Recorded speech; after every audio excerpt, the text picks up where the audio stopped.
ഞാൻ ഇന്നേ വരെ അറേബ്യൻ മന്തി ഇങ്ങനെ കഴിച്ചില്ല. ഇങ്ങനെ എന്നെ ട്രൈ ചെയ്യണോ? നമ്മുടെ ഓഫീസിൽ നിന്ന് മന്തി കഴിക്കാൻ പോയാലോ എന്ന് ചോദിക്കുമ്പോൾ പറയുന്ന ആദ്യത്തെ സ്ഥലമാണ് അറേബ്യൻ പാലസ്. അപ്പൊ അറേബ്യൻ പാലസിന്റെ പുതിയൊരു ഔട്ട്ലെറ്റ് തുടങ്ങിയിട്ടുണ്ട്, ആലുവയിലാണ്.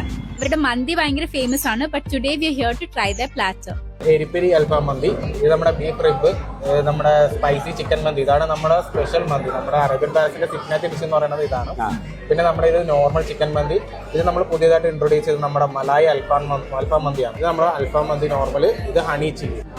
ഞാൻ ചിക്കനും ഞാൻ ബീഫും, അശ്വതി ബീഫുമാണ്. റൈസ് കഴിക്കാൻ ഒരു രീതിയുണ്ട്, അങ്ങനെ വേണം കഴിക്കാൻ എന്നാണ് പറഞ്ഞത്. അപ്പൊ നമ്മൾ റൈസ് കഴിക്കുമ്പോൾ കുറച്ച് മിയോണീസും കുറച്ച് ഇവരുടെ ടൊമാറ്റോ ചട്നി ഉണ്ട്, പിന്നെ ഒരു മിന്റ് ചട്നി ഉണ്ട്. ഇത് മൂന്നും കൂടെ കുഴച്ച് പിടിച്ച് വേണം കഴിക്കാൻ. ഇങ്ങനെ എന്നെ ട്രൈ ചെയ്യണോ? നിങ്ങൾ വരുന്നുണ്ടെങ്കിൽ ഇങ്ങനെ ട്രൈ ചെയ്ത് നോക്കാം, വെറുതെ ഒന്ന് ട്രൈ ചെയ്ത് നോക്കാം. ഇതാണ് അവരുടെ പുതിയ മലായി അൽഫാം മന്തി, ഇതാണ് അവരുടെ മസാല ഷവായി. അപ്പൊ നമ്മൾ ഈ കഴിക്കുന്ന പ്ലാറ്റർ എല്ലാ ഔട്ട്ലെറ്റ്സിലും ഉണ്ട്. നമ്മളെ കൊണ്ട് പറ്റുന്ന നമ്മൾ കഴിച്ച് ഒതുക്കിയിട്ടുണ്ട്. നമ്മൾ 3 പേര് കഴിച്ചിട്ടും ഇത്രയും ബാക്കിയുണ്ട്. ആലുവ കുന്നുംപുറമാണ് ലൊക്കേഷൻ വരുന്നത്. ഒരു ടൈമിങ്സ് വരുന്നത്